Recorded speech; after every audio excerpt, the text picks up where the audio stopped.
guyyaa dinqisiisaa guyyaa dhaloota haadha keenya qulqulleettii dubroo Maariyaamitti kabajnu kanaan isin ga'e. Dhugumatti guyyattiin kun guyyaa ajaa'ibaati. Waa'een dhaloota haadha keenya qulqulleettii dubroo Maariyaamii dhugumatti dubbii dinqisiisaa dubbii ajaa'ibaati. Guyyaa kana waan hundumaa caalaa guyyattiin kun guyyaa gammachuu isa guddaadha. Saba kiristiyaana jedhee kan waamamu. Dhala namaa hundumaa fi guyyaa gammachuuti. Maaliif guyyattii kana waggaa 5,500 Addaamii fi ijoolleen isaa eeganii harramoo bortaati jedhanii otuu abdiidhaan eeggatanii waggoonni dhufee waggoonni darbee dhalli Addaam meeqa dhalatee darbee eeganii otuu hin eegin argin abdiidhaan kan darban jira. Isayyuu bara nama abdachiifne bara dukkanaa sana keessatti guyyaa keessaa guyyaan tokko gaafa geessu garuu dubrooni eebbifamtuuni mucaadhumti ji'a 9 akka dhala namaa garuu Waaqayyoon kan filatamte jaallatamtuuni eebbifamtuuni deesseeni Waaqayyoo dhalatte. Kanaaf Waaqayyoon kan deesse abdiini waggaa hamma sanaa guyyaan itti balballi gannataa banamu ga'uu isaatii fi adeemsi ifatti guyyaatti jalqabe kana ga'uun guyyaan kun guyyaa ajaa'ibaa miti. Baga Waaqayyoo guyyaa gammachuu kanaan nu ga'e ammas irra deebi'ee. Eeyyee bara dukkanaa ture isin jeera. Barri dhaloota Kiristoos dura ture bara dukkanaa ture dhala namaatiif. Yoo gaarii hojjete yoo hamaas hojjete dhalli namaa xumurri isaa balballi mootummaa Waaqayyoo waan cufameef gara Siyooliin deemuu ture. Bara dukkanaa kana keessatti balbala ifaa ba'a biiftuu taateetu haati keenya qulqulleettiin giftiin Maariyaamiin dhalatte. Ba'a biiftuu jenna maaliif qulqulluun Yohaannis wangeela Yohaannis boqonnaa 1:5 irratti gooftaa keenya Yesuus Kiristoosiin ifa dukkanni isa mo'uu hin dandeenyeetti jedhe. Ifa dukkanni hammamillee hammaatu mo'uu hin dandeenye jedheetu gooftaa keenya waame. Ishee isa deesse immoo balbala yookaan ba'a biiftuu jennee waamna. Kanaaf guyyaan kun guyyaa gammachuuti. Guyyaan kun guyyaa itti seenaa Iyyaaqeemii fi Haannaa akkuma beektanii namoota Waaqayyoo jaallatamoon sun bara jireenya isaanii guutuu dhala dhabanii amma dullumaatti deemanii bara dheeraa boo'anii guyyaa itti kadhannaan isaanii deebii argatee seenaan isaanii jijjiirame maqaa ta'ee fi anaafis abdiin jira jennee guyyaa itti gammachuudhaan kabajuu qabnudha jechuudha. Kanaaf guyyaan dhaloota giftii keenya Maariyaamii guyyaa kabaja addaa qabudha. Egaa har'a kallattiidhaan kan irratti xiyyeeffannus waa'ee dhaloota isheetii fi kabaja haadha keenya giftii Maariyaamii gabaabinaatiin ilaalla. Waa'ee kabaja haadha keenya qulqulleettii dubroo Maariyaamii yommuu haasofnu dhugaadhumatti dubbiin isaa akka yaadnu salphaa miti. Akka yaadnu salphaatti waan namaa galu miti xiqqoo itti dhufna. Wanni beekamuu qabu garuu haati keenya Maariyaamiin kan keenya duwwaa miti haadha hundumaati. Yeroo tokko kan warra Ortodoksii kan tawaahidoo duwwaa goone kan ilaalu jirra. Haadha hundaati. Ilmi ishees abbaa hundumaati. Kan kiristaana ta'ee Maariyaamii jibbuu jiran natti hin fakkaatu. Iddoon itti chaalenjiin jiru kabaja mamiitu isheef mala. Maariyaamiin haati gooftaa Yesuus akkamittiin kabajamuu qabdi? Kabaji isheef ta'u maali jedhe? Kan nu caalaa ol kaasanii Waaqayyootti qixxeessuu barbaadan jiru ol fuudhanii Maariyaamii suni Maariyaamii kabajuu miti. Waaqayyoonis ishees gaddisiisuudha malee. Kan gadi buusanii kabaja isheef dhowwatan kennuufii didan jiru. Sunis akkuma sana Waaqaaf Maariyaamii gaddisiisuudha malee waan isheef dabalu Waaqaaf dabalu hin jiru. Nuti garuu giftii keenya Maariyaamii akkatti kabajnu ergamoota irraatii baranne qulqulluu Gabri'eel irraa. Nuti garuu giftii Maariyaamiif kabajne akkamii akka balu warra hafuura qulqulluudhaan guutamanii akka Elsaabeet fa'a irraatii baranne. Warra otuun dhalatiin filatame akka Yohaannis isa cuuphaa irraatii baranne kabaja Maariyaamiidhaatiif malu. Kanaafi ijoolleen qulqulleettii Ortodoksii Tawaahidoo shakkii tokko malee otuu waaqatti hin qixxeessin otuu kabaja isheen dhowwatin kabaja Maaramiidhaaf maluti kallattiin isheef laanna. Mee ergamaani Gabriel akkamittiin ishee kabaje wangeela qulqulluun Luqaas barreesse boqonnaa tokko lakkoofsa 28 irratti yoo ilaalle Waaqayyo si wajjin jira nagaanii siif haa ta'u yaa ayyaana qabeetti jedheetu ishee faarse. Dhageessanitti dubbiin kun har'a yommuu yeroo baay'ee barannee galagannee ilaallu salphaa fakkaachuu danda'a. Bara dukkanaa sana keessa Waaqayyo si wajjin jira jedhee yommuu ergamaan Waaqayyo fuula Waaqayyo dura kan dhaabbatu suni kabaja guddaadhaatiin fuula dubroo waggaa 15 dhaabatee kana yommuu jedhu ergamaan Waaqayyo nama dinqisiisa. Waaqayyo si wajjin jira ganaa sichi si wajjin ta'a miti si wajjin jira already ittiin jedhee. Sana duwwaayyuu moomiti nagaanii siif haa ta'u yaa ayyaana qabeetti jechuun hundarraa adda baafamtee kan filatamte kan caalchifatamte jedheetu ayyaana qabeetti eebbifamtu jedheetu ergamaan Waaqayyoo ishee faarse. Yeroo kana qulqulleettiin Dibroon Maariyaamiin dubbiin kun ishee galuu dide. Akkamittiin kabaji guddaan amma naga'u ergamaa Waaqayyoo irraa anaatii fi dubroo waggaa 15 ijoolleedhaaf fi dargaggeettiidhaaf dhiyaata kun jetteetu gaafatte. So waa'een kabaja Maariyaamiyyoo namaa galuu didee hubachuu qabna. Salphaa miti yoo fuula Waaqayyoo namaa ibse malee kabaja sirrii ta'e hubachuun nama rakkisuu danda'a. Maariyaamiyyuu rakkise ishee abaadha dhimmaa. Akkamitti kabaja akkasii anaaf ta'aa jette.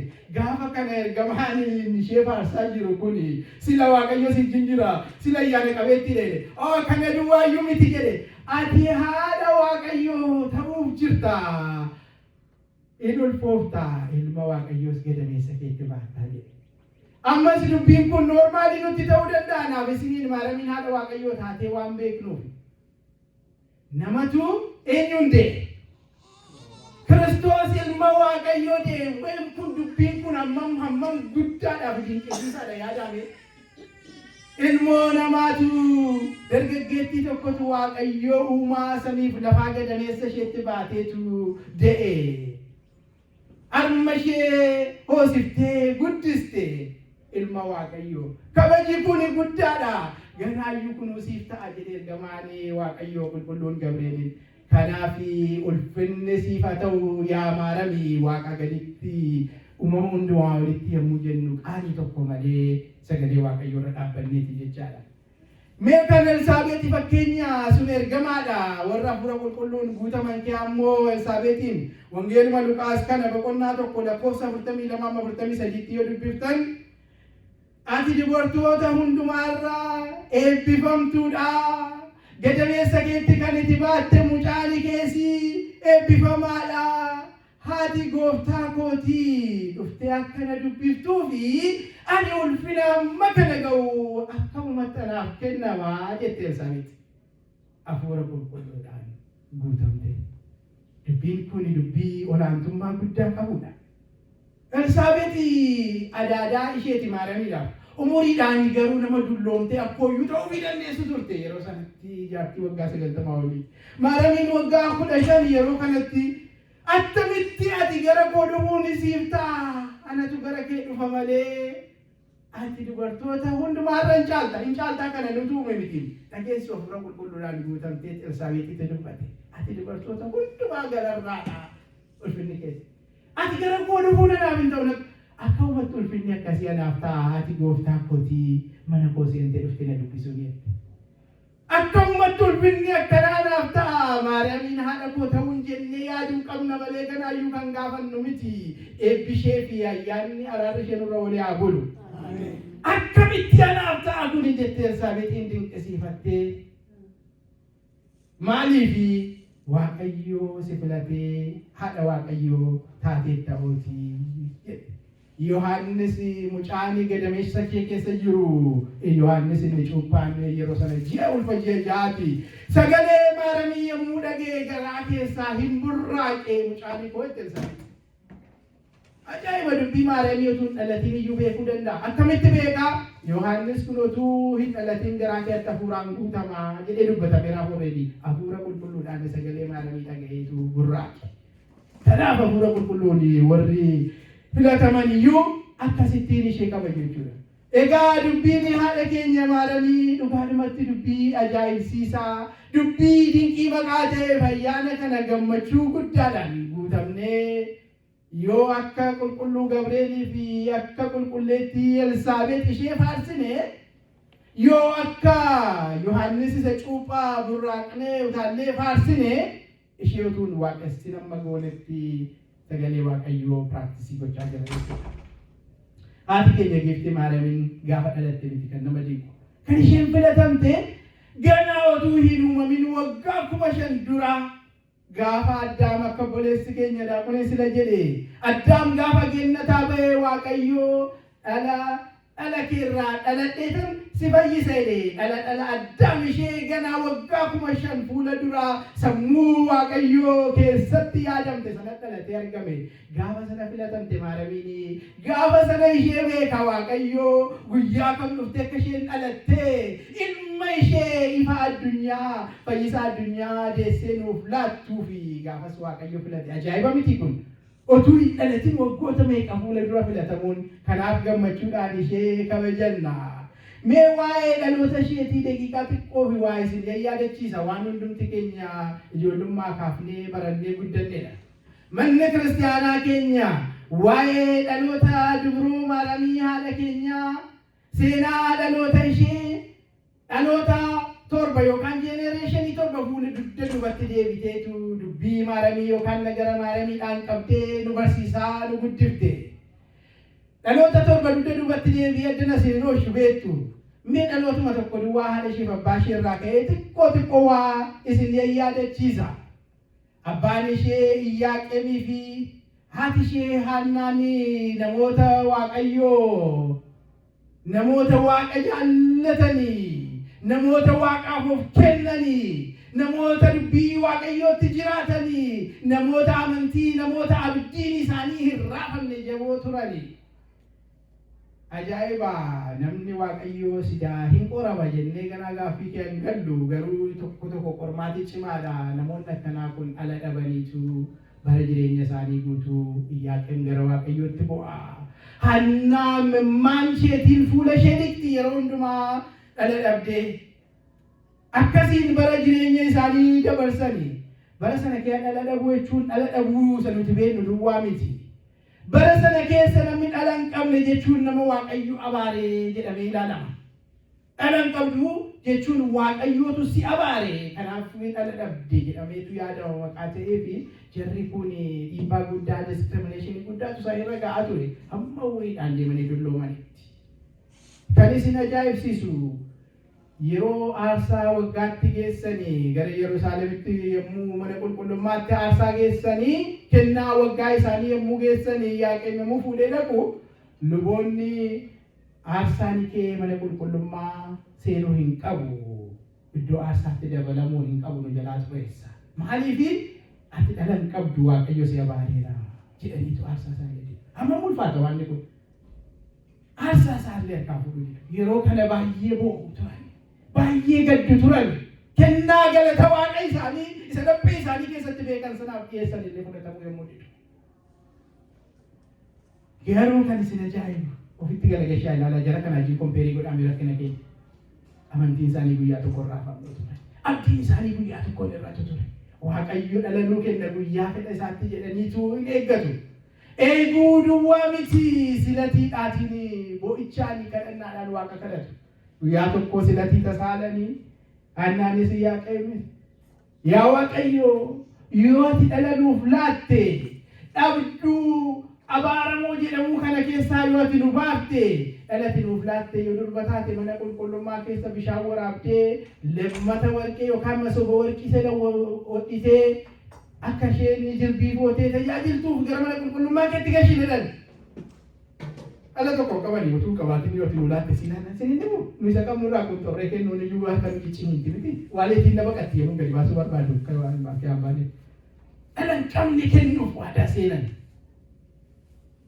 yoo ilma nuu laattesi mana qulqullummaa keessa tajaajila ilmoon dhiiraa tajaajila akka jiraatuuf mana keellaa nadhanii Waaqayyo kadhannaa isaanii jabeessan amantii isaa jala bu'ee dubbachaa amantii abdii kadhannaa isinitti dhaga'amamati waan isaa ittiin hojjechaa jiran toftaadha isaanii kanarraati barree anaaf isiniif ta'am dubbichi seenaa jara kanaa duwwaa isinitti odeessu baddaan dhabadhu kanaaf isina kan inni housekeepingii keenya qulqulleeffannee waa'ee keessanii inni guddaa waa'ee maadhanii kabaja ishee wal kaafna waa'ee Iyyaaqeemiif Haannaa faarsuu dandeenya dhumatti garuu isaanirraa maal baranne ijoollee isaaniiti moo calluma ittee tiifoozoodha of gaafachuu barbaachisa jechuudha.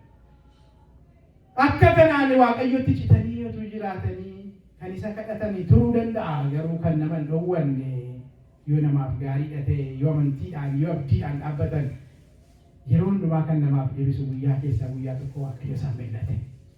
Guyyaa tokko Waaqayyo isaaniif galagalee ergamaa gammachuu ergamaa Gabreeliidhaatiin Waaqayyo gara Iyyaaqeemii fi gara Haannaatti erge lachuun isaanii qofaatu gara Waaqaatti bu'anii Haannaan mimmaan isheetu isheen lolaastu Iyyaaqeemii yoomna millatta yaa Waaqayyo jedhee utuu iyyuu ergamaan Gabreel gara isaa dhufe ammas nuufis ergamaa isaa Waaqayyo nuuf haa ergu. Hin gaddin ittiin jedhe Iyyaaqeemiin ergamaan Waaqayyo Haannaanis akkasuma Waaqayyoon kadhannaa keessan isinii dhaga'eera. Waaqayyo kadhannaa keessan dhaga'ee bara dulluma keessanii kana keessa dubroo intala durbaa tokkoon isin eebbiseera gammaditti jedhe. Kana duwwaa miti jedhe. Yoo toreen tottooba saydhan horii keenya. Kana duwwaa miti. Dubroon intalli isinirraa dhalattu kun immoo balbala fayyisaanii dhala namaa ittiin gara biyya lafaa seenu taati kan isheerraa dhalatu addunyaa kana kan fayyisuudha. Meemmatu Iyyaaqeemiin taatanii warri dhiiraa. Otuu Haannaa taatanii warri dubartootaa maaluma jettu yeroo kanatti dhalli abdanii bara jireenya keessan guutuu bu'aa fi baatan yommuu dhalattu immoo kan Waaqa deessu abduuni kaatee akkoo ilma Waaqayyoo ta'uun waan ajaa'ibaa miti dubbiin kun. Namtichi abaaramaadha jedhamu akaakayyuu Gooftaa Yesuus Kiristoos ta'uun dubbiin kun dubbii dinqisiisaa miti. Ajaa'iba hojiin Waaqayyoo yommuu seenaa jijjiiru bu'uurarraa ishee jijjiira. Inni nuti rakkina keenya, inni nuti badiisa keenya, kanaan nuu dhumate seenu suni gara ulfina isa ulfina caalutti nu butaa'eera ta'uu danda'a jechuudha hojii Waaqayyoo ajaa'iba. Achii booda mucaa akkasii godhattu. Mucaa akkamii dhala Waaqayyoon ilma Waaqayyoo deessuuti godhattu galanni Waaqayyoof haa ta'u. Kun isaaniif duwwaa miti hunduma keenyaaf seenaa jijjiiree bu'uurarraati. Dhaloonni maaramii dhufaatii Gooftaa Yesuusiif isa jalqabaa isa tokko ture. Gara biyya lafaa kana seenu. Waaqni nama ta'uu, Waaqni walii wajjin ta'uu keessatti isteeppii isa guddaa tokko ture. Waaqayyo isteeppii isa guddaa tarkaanfii isa guddaa sana fudhate gaafa sana.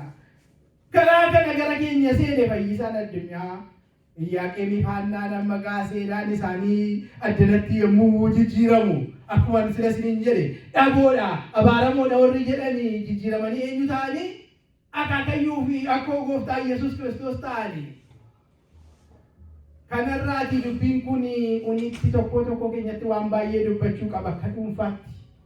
Waan baay'ee nuti dubbachuu qaba dubbiin kun akka walootti dhaboodhaa hin jirru hin jiran hin banne yommuu jennee yaaddoofnu Waaqayyo achii kaaseetu ulfina caalatti nu ceesisuu danda'a jechuudha. Garuu inni guddaan akkuma tasaa ta'e miti dubbichi isinii galeera. Iyyaaqeemiif Haannaan maaliin jabaatanii dhaabbachaa turan? Maaliin jabaatanii dhaabbachaa turan? Amantiin isaanii socho'eera amma dullumaatti yommuu dhala dhabanii aarsaa keessanii fudhannu jedhan amantiin isaanii bakka Waaqayyo nan naga godhanii dhiisaniiru. Inni himne bakka maaramiin nuu dhalatte. Maashii kana waan kofuun jettu jemmalee waan kana maaramiin dhalatuun tennaatti. Bakka nuuf dhalatte haati Gooftaa keenya. Yeroo seenaan itti jarreen kanaa jijjiiramu seenaan keenyas bu'uurarraa baraabaraaf jijjiiramutti maaramiin nuuf dhalatte. Kanaaf kanan dubbii kanarraa barachuu qabna jedhee fi jarreenni kun akkasumatti ta'anii eegan miti. Bakka irratti de'ee sanas ta'e hin jenne bara jireenya isaanii tokko amantiidhaan jabaatanii dhaabatan amantii irraafamne haalota irratti kan hin hundoofne nama irratti kan hin hundoofne atabaaramaa dhaabate dinaa yommuu jedhan anoo eebbifamaa jedhee kan nama dhaabu amantii sanaan dhaabbatan miti. Arsaan kee fudhatamu fuudhii addunyaa badi yommuu jedhanii arsaa galata koo fuula Waaqayyoo duratti nan dhiyeessa jedhanii warra dhaabatan ta'anii miti. Namni fuudhuu dideera ta'a arsaa isaanii Waaqayyo fudhateera. Kana caalaa attamii fudhata akkoo Akaakayyuu isaan godhate kana caalaa maal isaan godhume Waaqayyo jara kana. Ta'eera miti dubbiin kun. Abdiidhaan dhaabbatan amantiidhaan dhaabbatan isin jedhe Waaqayyoon wanuuf kenna guyyaa isaa eegna. Hin tura malee hidhamu jedhanii ma eeggatanii. Moo eeggattu siniin jedhu waa'ee keessanii fan deema maqaa ta'eedha. Abdiidhaan dhaabbatanii Waaqayyo guyyaan inni kennu kan ammoo amantii duwwaan amananii dhiisan miti. Nan eegammoo jedhanii kan isaan eegsise immoo amantii abdii sanaadha. Abdiidhaan immoo eeggatanii. Rafanii immoo ciisanii nabdanne kadhannaadhaa fi boo'ichaan aarsaadhaaf wareegaan immoo jiraachaa turan miti. Kana jechuudha toftaanii jireenya kiristaanummaa isin jechuuf kana hundumaa kan hin deemaa jiru. Amantiin jabaachuu, abdiidhaan jiraachuu, kadhannaadhaan waan nurraa eegamu dirqama keenya ba'aa fuula duratti adeemu. Yoo akka kanatti adeemne fayyisaan addunyaa kun marcumni ol nu ga'uu dida inni hin qate hin jirtu jedhamtu kun. Amma kanaaf waan inni guddaan tokko seenaa maaramiitiin qabee waan waliin fakkaanne kan hin jechuu barbaadu yoo jabaanne kaaneedhuma jabaannudha dubbichi. Yoo jabaanne kaaneedhuma jabaannee amantiidhaan, abdiidhaan, kadhannaadhaan hojii gaarii hojjechuun fuula duratti deemnee gara mootummaa Waaqayyootti. Kaayyoon addana fidee dhiibbaa meeqa keessa deebisee addana wal duukaa nu teessisaa jiru halka wal qabannee wal jajjabeessinee wal tumsinee mootummaa Waaqayyoo waliin dhaallaadha malee kan biraa yoo ta'e babbaan keessaatti galuu danda'a. Wal jajjabeessinee tokkummaan jabaannee fuula Waaqayyoo dura dhaabanna. Yeroo kudhaagoliin hin jiru daqiiqaa koo na eegaa ta'e okay xiqqoo qaba. Kanaafuu waa tokkotti dabala daqiiqaa qabaannaan. Waa'ee yeroo kana jabeessinee dhabeera maqaa ta'ee fi ani soorra jabeessee eegu sana keessaa tokko ta'u. Tole amma gaa eessa geenyerra dubroonni Maariyaamiin labsii ergamaa Gabrieel qulqullaadhaatiin haati feesheef abbaan ishee dabara baay'ee eeganii booda isaan caalammoo Addaamiin ilaalamee waggaa 5,500 abdiidhaan dhalli dhala koo sun yoomuma dhalattee eegee booda guyyattiin geessee Maariyaamiin dubroon sun gadameessa Haannaa keessa bultee yommuu isheen ulfaamte bira geenyerra amma seenaan Haannaa akka kanatti jijjiirameera inni. Gaafa gadameessa ishee keessa bultu hojii ajaa'ibaa hojjechuu jalqabdee ganaa sira isinitti meera Maariyaamiin yoom filatamte edda dhalatteeti gaafa Gabrieliin dubbateedha ganaa jalqaba yommuu Addaam gannataa ba'ee dhala keerraan dhaladhee si fayyisa yommuu jedhe dhalli dhala Addaam sun qalbii Waaqayyoo keessa jirti. Eega gadameessa Haannaa keessa bulteeti raajii baay'ee goote yeroo keenya qusachuuf tokkitti akka ayyaana kana nuti kabajnu wajjin wal qabattuun isinii kaasa. Guyyaa tokko Haannaan ilmi eessuma isheetii du'ee utuu Maariyaamiin gadameessa isheetti baattee jirtu ilmi eessuma isheetii du'e akka seenaan mana kiristaanaa keenya nutti himu. Gaafa kana boo'icha dhattee Haannaan utuu boossuu achitti akka tasaa saanduqa reeffaatti naannoftee utuu boossuu gaaddidduun ishee saanduqa reeffa sanaarraa bu'e. Yeroo kana reeffi sun utaalee saaxinii sana keessaatii ba'ee haadha keenya qulqulleettii dubroo Maariyaamii Waaqayyoon fayyisaa kan deessu jedhee gadameessa keessatti galateeffate. Haannaa ishee dhabduu abaaramtuu dheedhamte sana haadha intala Waaqa nuuf deessu baattee jirtu jedhee kabajeeffate. Ilaalaa warra salphise duratti Waaqayyo yommuu nama kabaju ajaa'iba miti dubbiin kun. Akka kanaan reeffi sun utaalee ka'eetu lubbuutti deebi'ee Maariyaamiidhaaf Haannaa galateeffate. Amma namoonni tokko kana yommuu dhaqan warri Ortodoksii kun mootummaa fagoo deemtuu nuun jechuu danda'u. Mee waadhamaan sadan tokko isinii tuqa maal jedhama laata yeroo sana? Wangeela keessaa seenaadhaan darbootu hin ta'in. Hojii ergamootaa boqonnaa 5 lakkoofsa 15 irratti gaaddidduun Phaawulos Phexros yommuu namoota dhukkuba dhukkubsatanii namoonni karaa irra fidanii dhaqu gaaddiduun isaa akka irra bu'uuf yommuu gaaddiduun Phexros irra bu'u dhukkubsattoonni kun dhukkuba isaanii irraati hin fayyuu jedhee qulqulluun Luqaas hojii ergamoota boqonnaa 5 irratti nu barreesse. Kanaadha keenya giiftii Maariyaamii deessee Waaqayyoo ganaa otuu hin uumamin filatamtee yoo kana godhe nama dinqaa hin jirtanii moo kamaan hin dinqu miti itti isinii dabala tokko lama kuni kan Phexros achi hojii ergamootaa boqonnaa 19 lakkoofsa 11 irratti immoo qulqulluchi Phaawulos mataa isaatti maratanni carqiinni maratee deemu erbeen inni ittiin dafqa isaa dalagatu suni yommuu dhukkubsataa dhagaan dhukkubsataa fayyisaa ture jedhees nu barreesseera. Erbee isaatiin isa miti kan inni dafqa isaatti dalagate kan inni mataa isaatti marate Waaqayyo karaa akkuma ittiin hojjetu qaba. Waaqa keenya nutuu limitii isa godha malee inni unlimited ways qaba karaa itti fayyisu. Dubroo Maariyaamii ishee filateera bulee yoo reeffa du'aa kaasee homaa tokko nun dinqu kan sana fakkaatu kan biraa immoo Maxaafa Moototaa Nagastaan Seedan sana lammaffaa boqonnaa 13 lakkoofsa 21 irraa immoo jarreenni tokko reeffa tokko awwaaluudhaaf du'aa baatanii otuu deemanii saamtonni itti dhufanii naanii otuu baqatanii reeffa sana darbataniitu boolla raajichi Elsaa'i itti awwaalame tokko keessa darbatanii buusanii baqatan. Yommuu kana lafeen Elsaa'i reeffa kanatti yommuu bu'u reeffi sun utaalee ka'ee lubbuudhaan jiraate. Eenyutu du'aa kaase?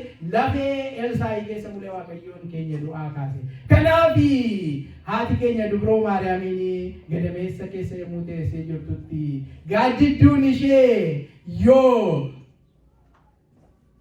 fira ishee yookaan immoo namticha du'aa sana du'aa kaasee waan nu dinquu miti jechuudha. Egaa kanaaf seenaan ayyaana Dubroo Maariyaamii dhaloota isheetii sana bira dabarree kan deemneef yeroo nu daangessaa ayyaana haadha keenya Dubroo Maariyaamii dhaloota isheetii kana yommuu kabajnu gammachuu guddaadhaani. Gammachuu fayyinni keenya chiinuu eegale jechuudhaani. Karaa kan biraas haati nuuf laatamte.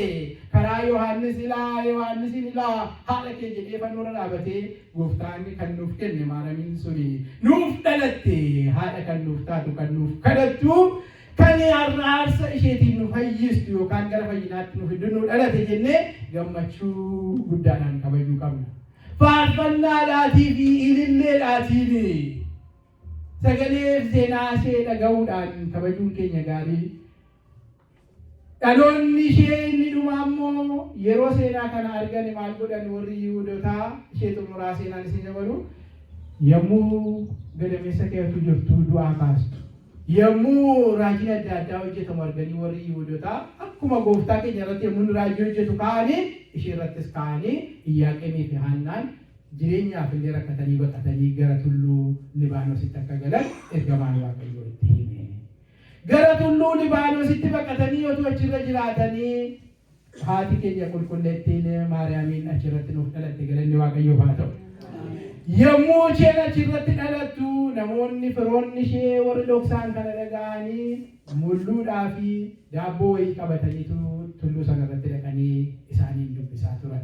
Kanaaf nus ayyaana Dubroo Maariyaamii yommuu kabajannu akkuma isheen gara Libaanoositti baqattee manaa gara alaa baanee yaadannoo sanaa gochuuf akka isaan mulluu geessaniif hoolaa qalanii kun taane yookaan namaa miti mulluu kan nyaannuuf yaadannoo sanaatiin akka kanatti seenaa sana yaadachuudhaaf kabajnaa jechuudha. Mulluu keenya nyaannee akka sanaan faarfannaaf ililleen kabajuun gaariidha. Ultimately garuu waan inni barbaachisu Iyyaaqeemii fi Haannaa irraa amantiidhaan abdiidhaan kadhannaadhaan jiraachuu irraa barachaa kabajaan jirru taanaan ofumaati.